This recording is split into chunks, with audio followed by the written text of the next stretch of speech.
আবারও সালিশি সভার নিদান। বিবাহ বহির্ভূত সম্পর্কের জেরে এক যুগলের মাথার চুল কেটে ন্যাড়া করে দড়ি দিয়ে বেঁধে রাখার অভিযোগ উঠল। ঘটনাকে ঘিরে চাঞ্চল্য ছড়িয়েছে উত্তর দিনাজপুরের ইসলামপুরের রুইয়া এলাকায়। মাথার চুল কেটে বেঁধে রাখার ভিডিও সোশ্যাল মিডিয়ায় ভাইরাল।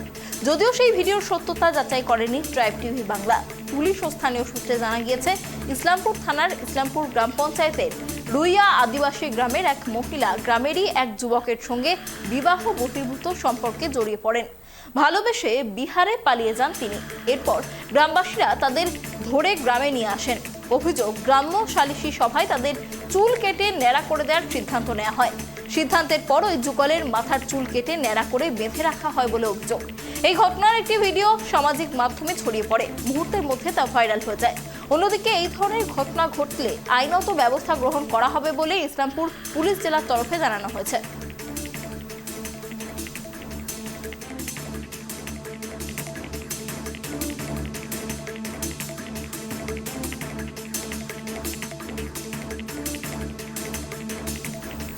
এই বিষয়ে আরো বিস্তারিত কথা বলবো। আমাদের সাথে রয়েছে আমাদের প্রতিনিধি বিক্রম। বিক্রম, দেখো, যেমনটা জানা যাচ্ছে, আবারও সালিশি সভার নিদানের ছবি উঠে আসছে ইসলামপুর থেকে, যেখানে এক যুগলকে মাথার চুল ন্যাড়া করে বেঁধে রাখা হয়েছে বলে দেখা যাচ্ছে। বিস্তারিত কি জানা যাচ্ছে? দেখো, এই যুবক যুবতী দীর্ঘদিন ধরে প্রেমের সম্পর্ক ছিল এবং যেটা ঘটনাটি ইসলামপুর থানা এলাকার রুনিয়া এলাকায় ঘটনাটি ঘটেছে। এবং এই যে গৃহবধূ রয়েছে, তার দুটি সন্তান রয়েছে এবং প্রায় 3 বছর আগে তার বিয়ে হয়েছিল। এবং তারপরের থেকে কিন্তু সেই গ্রামেরই, ওই রুনিয়া গ্রামেরই এই যুবকের সাথে প্রেমের সম্পর্ক জড়িত হয়। এবং তারপরে বেশ 1 মাস আগে কিন্তু তারা পালিয়ে যায় সেই গ্রাম থেকে এবং পালিয়ে বিহারের একটি এলাকায় বসতি নিয়েছিল। এবং তারপরে এলাকার লোকজন কিন্তু থানায় লিখিত অভিযোগ দায়ের করে এবং পাশাপাশি এলাকার লোকজন খোঁজ খবর চালাতে শুরু করে দেয়। এবং তারপরে কিন্তু গত 3 দিন আগে সেই এলাকার লোকজন জানতে পারে যে বিহারের একটি এলাকায় তারা রয়েছে এবং সেখানে কিন্তু গ্রামের বাসিন্দারা গিয়ে কিন্তু কয়েকজন যুবকরা গিয়ে কিন্তু তাদেরকে নিয়ে আসে। এবং নিয়ে আসার পরে যে দৃশ্যটা শুরু হলো, একটি সালিশি সভার মতন বসেছিল। এলাকারই কিছু মানুষরা কিন্তু সেই আলোচনাতে বসেছিল।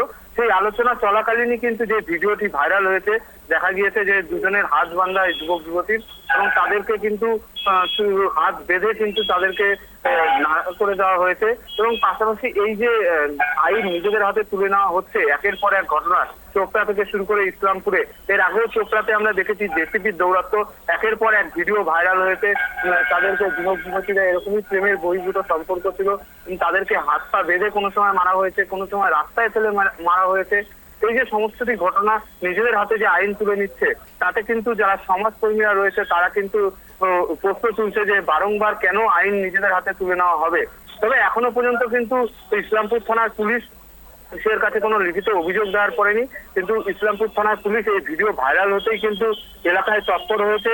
গোটা ঘটনা, কি ঘটনা ঘটেছিল সেদিনকার এবং কারা কারা এর সাথে জড়িত রয়েছে এবং এই যুবক যুবতীদের বয়ান নেওয়া হবে বলে আমরা জানতে পারছি। এবং সমস্ত ঘটনা কিন্তু ইতিমধ্যেই পুলিশি তদন্ত শুরু হয়েছে। তবে একটাই বিষয় প্রশ্নচিহ্ন উঠে দাঁড়াচ্ছে, বারংবার আইন নিজেদের হাতে কেন তুলে নিচ্ছে এই সাধারণ যারা গ্রামবাসীরা রয়েছে তারা। অনন্যা। বিক্রম, তোমার কাছে আরো একটা বিষয় জানতে চাইবো, এই বিষয়ে পুলিশের কি ভূমিকা? দেখো, পুলিশের ভূমিকা, পুলিশ এই ভিডিও ভাইরাল হতেই কিন্তু তৎপর হয়েছে। তারা কিন্তু যেমনটা গ্রামে যাচ্ছে এবং এই ঘটনার কি কি ভিডিও, আরো ভিডিও রয়েছে কিনা, যেমনটা আমাদের কাছে কিন্তু একটা ভিডিওই কিন্তু সোশ্যাল মিডিয়া থেকে শুরু করে এবং আমাদের সংবাদ মাধ্যমের হাতে যে ভিডিও রয়েছে ট্রাইব টিভি বাংলার হাতে, সেই ভিডিওতে কিন্তু দেখা যাচ্ছে যে যুবক যুবতী তারা কিন্তু বসে রয়েছে এবং তাদের চুল নাড়া করে দেওয়া হয়েছে এবং হাত বাঁধা রয়েছে। তবে আরো কোনো ভিডিও রয়েছে কিনা এবং কারা কারা সেই সময় যে সালিশি সভা চলছিল এবং আলোচনা সভা যদি বলা যায়, গ্রামের যারা ছিল তারা কারা কারা ছিল এবং কারা কারা মারধর করেছে, যেমনটা জানা যাচ্ছে মারধরও করা হয়েছে বলে আমরা জানতে পারছি। কারা কারা সমস্ত বিষয়টা কিন্তু খতিয়ে দেখছে এবং তৎপর হয়েছে পুলিশ প্রশাসন।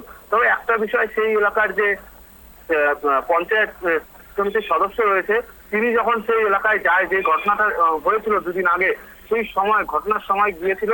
যাওয়ার পরে বলা হয়েছিল যে আইন নিজেদের হাতে কেন তুলে নেওয়া হচ্ছে, এদেরকে ছেড়ে দেওয়া হোক। তখন কিন্তু এলাকাবাসীরা বলেছিল যে হাত বাঁধা যে ছিল সেই হাত খুলে দেওয়া হয়েছে। কিন্তু তাদের সেই নেতাকে বলা হয়েছে, পঞ্চায়েত সমিতির মেম্বারকে, আপনি এখান থেকে চলে যান, বিষয়টি গ্রামের ব্যাপার, আমরা গ্রাম যারা মানুষরা রয়েছে সাধারণ তারাই কিন্তু এই বিষয়টি মিটিয়ে নিব। অনন্যা, অনেক ধন্যবাদ বিক্রম আমাদের সঙ্গে থাকার জন্য। আপনাদের আরো একবার জানিয়ে রাখি যে ছবি আপনারা এই মুহূর্তে দেখতে পাচ্ছেন, যদিও এই ভিডিও সত্যতা যাচাই করেনি ট্রাইব টিভি বাংলা। ফের সালিশি সভার নিদান, আর সেখানে বিবাহ বহির্ভূত সম্পর্কে জড়িয়ে পড়া দুই যুগলকে মাথার চুল কেটে ন্যাড়া করে বেঁধে রাখা হচ্ছে, এমনই ভিডিও এবার সামনে এলো। ঘটনায় তৎপর ইসলামপুর পুলিশ, এবং যেমনটা জানা যাচ্ছে পুলিশ ইতিমধ্যেই তৎপরতার সঙ্গে সেই গ্রামে পৌঁছেছে এবং সেখানে জিজ্ঞাসাবাদ শুরু করেছে।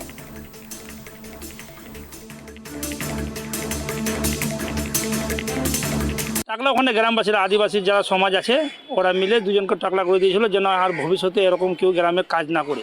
একটা বিবাহিত মহিলা এভাবে একটা সমাজটাকে খারাপ করলো, যেন আর কেউ এরকম সমাজকে খারাপ না করে।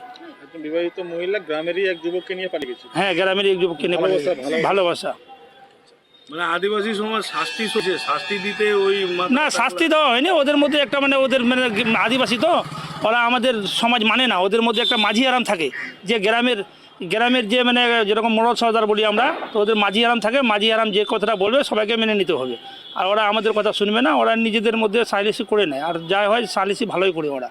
আপনি তো গ্রামের পঞ্চায়েত সদস্য মেম্বার, কি বলবেন এই যে ঘটনাটা ঘটলো? এটা কি করা উচিত? না, এটা করা উচিত ছিল না। ওর জন্য আমি যাই কালকে ওনাকে দুজনকে ছড়াই দিয়েছি, ওনাকে খাওয়া দাওয়ার ব্যবস্থা করাই দিলাম, যে তুমি যদি না হও তো ছেলের বাড়িতে পাঠিয়ে দাও, ওরা ওখানে থাকবে, ওর মারডাং কেউ করবেন না। তো মারডাং করা হয়নি, আর ও 2-4 থাপড় রাগের চোটে ওনার স্বামী মেরে